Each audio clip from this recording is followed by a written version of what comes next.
બહુ દુઃખ થાય છે. જમવાનું નથી ભાવતું, ઊંઘ નથી આવતી, કોઈ દિવસ બસ રડું જ આવે છે.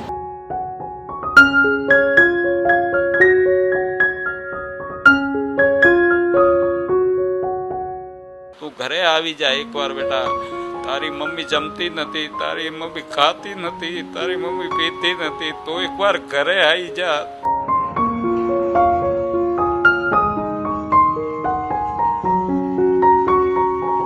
7 દિવસથી હું ખાતી નથી, રાત્રે ઊંઘતી નથી, રડ કરું છું કે મારો બચ્ચીઓ ઘરે આવે. મારો 15 વર્ષનો દીકરો થયો, હું કોળીઓથી જમાડતી હતી, મને ઘડી જપ નથી પડતી, મારું ગોડા જેવું મગજ થઈ ગયું છે. મારો બચ્ચીઓ ઘરે આવે, હું એટલી ભગવાન આગળ પ્રાર્થના કરું છું.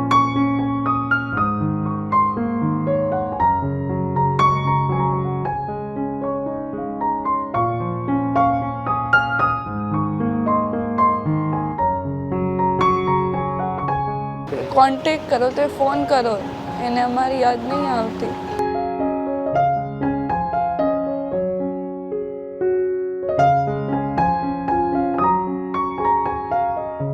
તું મારી વેદના સાંભળી જ્યાં હોય ત્યાં બેટા એકવાર પાછો આવી જા. બેટા ક્યાં છે તું?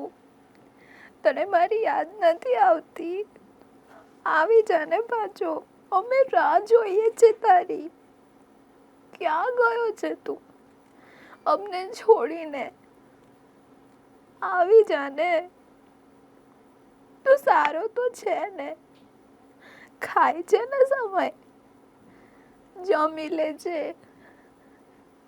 ત્યાં તો હું નથી કે સમય થાય એટલે ખવડાવું, કે પછી બેટા ચાલ જમવાનું બની ગયું છે એવું કહું. તારી રાહ જોઉં, તને મારા હાથે ખવડાવું. તને તારી મમ્મીની યાદ નથી આવતી? આવી જાને. તું ખાય છે કે નહીં? ચિંતામાં મેં જમવાનું પણ છોડી દીધું છે. અમે તારી રાહ જોઈએ છે બેટા. આવી જાને મારા દીકરા. અમે બધા તારી રાહ જોઈએ છે કે તું ક્યારે આવે. મમ્મી પપ્પા કહીને અમને ક્યારે બોલાવે. એટલો તો શું તને ગુસ્સો છે કે તું ઘર છોડીને જ ગયો? તારા પપ્પાએ પણ તને ખૂબ જ યાદ કરે છે. વૃંદાવન મથુરા જવું છે ને તારે? આપણે જઈશું બેટા, જઈશું, સાથે જઈશું. તું આવી જાને પાછો. બધા યાદ કરે છે તને.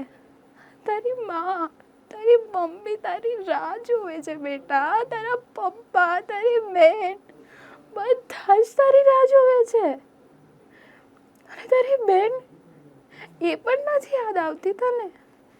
એ તો એક સેકન્ડ પણ તારું નામ લેવાનું ભૂલતી નથી. એવું જ કહે છે કે હમણાં ભઈલો આવશે, હમણાં ભઈલો આવશે. બધા તને યાદ કરે છે બેટા. આવી જા, રાહ જોઈ રહ્યા છે અમે. બધું સારું થઈ જશે, તને કોઈ કઈ જ નહીં બોલે. એવો તો કેવો છે તને ગુસ્સો કે તું અમને છોડીને જ ભાગી ગયો. તું અમને છોડીને જતો રહ્યો બેટા. તારી રાહ જોઈએ છે. આવી જાને. આ તારી મમ્મીનું હૃદય તને નથી દેખાતું? અમે તારી રાહ જોઈએ છે બેટા. બધું સારું થઈ જશે. તું ભગવાનમાં બહુ માને છે ને? શ્રી કૃષ્ણમાં? વૃંદાવન જવું છે તને? મથુરા જવું છે? આપણે જઈશું ને બેટા. અને તું એ વાત ભૂલી ગયો શ્રી કૃષ્ણની?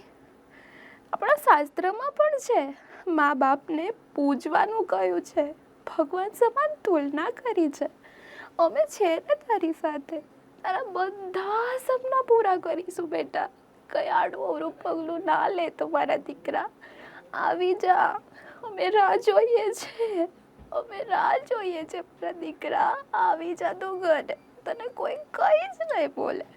અમે છે તારી સાથે. અમે તારી સાથે જ છે. તને કોઈ કઈ જ નહીં બોલે. તારા બધા સપના, તારી બધી જ ઉમ્મીદ, તારા બધું જ અમે છે બેટા.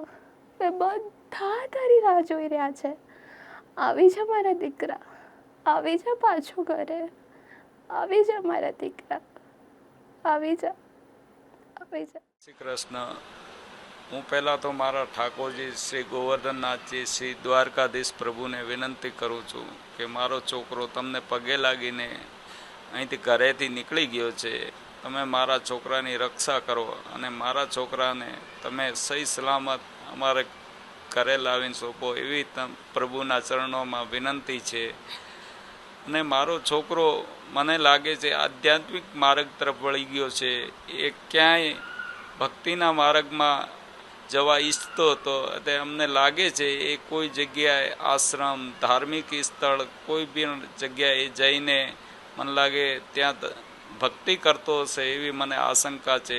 પણ મારા દીકરાને હું વિનંતી કરું છું, બેટા હું પણ સેવા કરું છું, ઠાકોરજીની પૂજા કરું છું. જો તારે આ જ કરવું છે તો બેટા તને કોઈ જાતનું પ્રેશર નહીં કરું. તું ઘરે આવી જા એકવાર બેટા. તારી મમ્મી જમતી નથી, તારી મમ્મી ખાતી નથી, તારી મમ્મી પીતી નથી. તો એકવાર ઘરે આવી જા. તારે સેવા કરવી હોય તો અહીં છૂટ છે. અહીં તું ઘરે રહીને તારી મમ્મીને સામે સેવા કરજે બેટા. એને અંજળ ત્યાગીને બેઠી છે. મારી હાલત ખરાબ છે.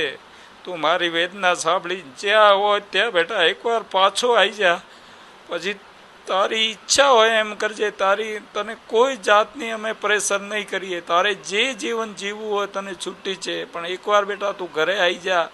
આ પરિવાર બહુ જ દુઃખી છે.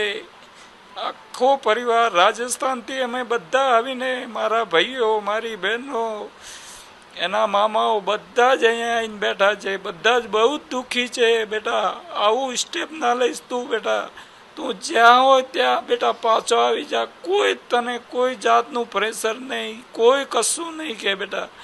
એકવાર તું, અને અહીંયા ઠાકોરજી છે, અહીંયા ઠાકોરજી તને સેવા કરવામાં મોકો આપશે બેટા. અહીંયા તારું જીવન સાર્થક થઈ જશે. અહીંયા સેવા છે ઘરે, તું લાલાની સેવા કરજે. પણ એકવાર તું બેટા આવી જા. તારી મમ્મી તો એટલા સુધી છે, જ્યાં છે ત્યાં મને એકવાર લાઈન બતાવો, નહીં તો હું મરી જઈશ. હું અંજળ ત્યાગ, એ ખાતી નથી, પીતી નથી. એને હોસ્પિટલમાં એડમિટ કરવી પડે છે. રોજ મારે ઘરે ડૉક્ટર બોલાવવા પડે છે. ડૉક્ટરથી એમની બીપી લો થઈ જાય છે, કોઈ વાર બીપી હાઈ થઈ જાય છે. એને મારે ટ્રીટમેન્ટ ચાલુ કરવી પડે છે. ત્યારે એની તબિયત સારી થાય છે. બાકી બહુ જ મારી હાલત કપોળી છે બેટા. તને હાથ જોડીને વિનંતી કરું છું, એક બાપ તરીકે તું મારું સાંભળ દીકરા. હું ઠાકોરજીની સેવા કરું છું. હું આ વસ્તુને સમજું છું. તું મારી વેદના સમજ બેટા.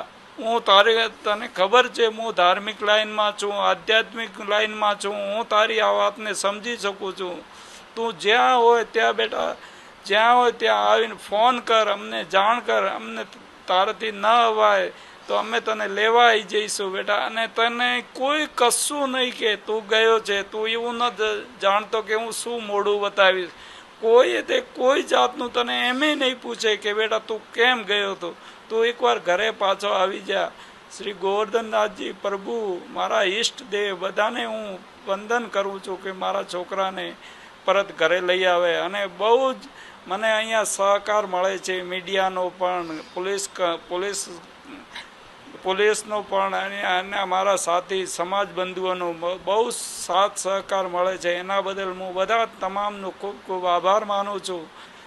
અને હું એક જ છેલ્લે વિનંતી કરું છું, દીકરા તું જ્યાં હોય ત્યાં એકવાર પાછો આવી જા. તને કોઈ તારે રિઝલ્ટ ભણવામાં કોઈ જાતનું અમે પ્રેશર નહીં કરીએ. તું એકવાર ઘરે આવી જા. જે તારી ઈચ્છા હોય એ કરજે. અમે કોઈ તને રોકટોક પ્રેશર નહીં કરીએ. જય શ્રી કૃષ્ણ. આગળ પ્રાર્થના કરું છું કે મારો બચ્ચો જલ્દી સે જલ્દી ઘરે આવે. 7 દિવસથી હું ખાતી નથી, રાત્રે ઊંઘતી નથી.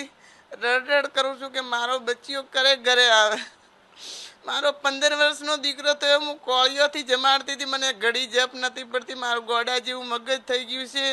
મારો બચ્ચો ઘરે આવે. હું એટલી ભગવાન આગળ પ્રાર્થના કરું છું, પણ મને એમ થાય કે મારો દીકરો ઘરે આવે. હું તને કશું કહેવાની નથી. તારે જે કરવું કરજે. ભણવાનો બીજો કોઈ ફોર્સ હું નહીં કરવાની. બચ્ચા તું ગભરાજે માં જઈ હોય તો તું ઘરે આવ. મારો માને એક વખત તું મારી ગોદમાં આવી અને પડ મારા બચ્ચા. હું રાડો કરું છું, ઘરે આ બચ્ચા. દીકરા તું ઘરે આવજો હોય તઈથી દીકરા તું ઘરે આવ, મારો એક ઘડી જપ નહીં પડતી, હું રાત્રે જ ઊંઘતી નથી. હું બચ્ચા મેં જમવાનું બંધ કરી દીધું છે, બધી ચીજો બંધ કરી દીધી છે. હું કશું અનાજ દૂધ બધું મેં ગોળ બધું કશું ખાતી નથી. મને એક અડધી રોટલી મને મોડા રાત્રે ખવડાવે છે. હું પાણી ઉપર એક પાણી પણ થોડું ઓછું જ પીવું છું. મને કશું ખાવાની જીવ નહીં થતો કે મારો બચ્ચીઓ ઘરે આવે અને મારા બચ્ચાને એક વખત હું બાથમાં ગાતું તો જ હું જીવન જીવવા માનું છું. ને કે આ બચ્ચા હું બહુ તરસડી રહી છું. આ 7 દિવસથી બચ્ચા બધા લોકો મને ધીરપ આપે છે પણ મારાથી કશું અપાતી નથી. બચ્ચા તું મારે એક જ મારો દીકરો જુએ છે. બચ્ચા તું જલ્દી ઘરે આ. ભગવાનને માતાને તો બહુ જ પ્રાર્થના કરું છું, એમના દીવા જોત બધું ચાલુ છે, પણ બચ્ચા તું એક વખત સારા સમાચાર દે મને ઘરે આ. બસ એ જલ્દી ઘરે આવી જાય ક્યાં બી હોય ને કોઈ કશું નહીં કે મમ્મી પપ્પા કે કોઈ કશું નહીં પૂછે, બસ એ ઘરે આવી જાય જલ્દી. શું મેસેજ આપશો કે આ રીતના તમે નાનપણથી જ જોડે રહ્યા છે ને અત્યારે ભાઈ તમારાથી છૂટો પડી ગયો છે, કેટલું દુઃખ થાય છે? બહુ દુઃખ થાય છે. જમવાનું નથી ભાવતું, ઊંઘ નથી આવતી, કોઈ દિવસ બસ રડું જ આવે છે. અચ્છા, કેટલી યાદ સતાવે છે? એવું ભાઈને બી સતાવતી હશે કે નહીં? ખબર નહીં, એટલે તો એ ગતો રહ્યો છે. તમને એવું લાગે છે કે ભાઈને તમારી યાદ નહીં સતાવતી હોય?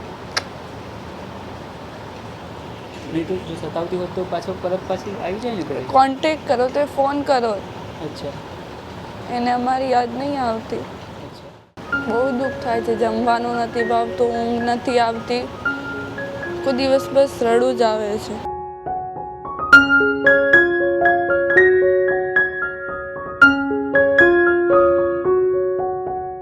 તું ઘરે આવી જા એકવાર બેટા. તારી મમ્મી જમતી નથી, તારી મમ્મી ખાતી નથી, તારી મમ્મી પીતી નથી, તો એકવાર ઘરે આવી જા.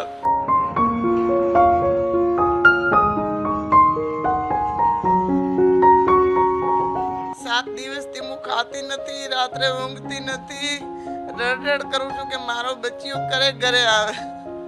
મારો 15 વર્ષનો દીકરો થયો, હું કોળીઓથી જમાડતી હતી, મને ઘડી જપ નથી પડતી, મારું ગોડા જેવું મગજ થઈ ગયું છે.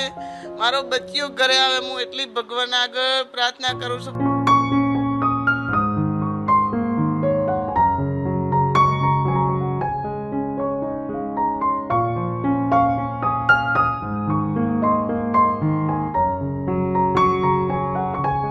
કોન્ટેક કરો તો એ ફોન કરો, એને અમારી યાદ નહીં આવતી.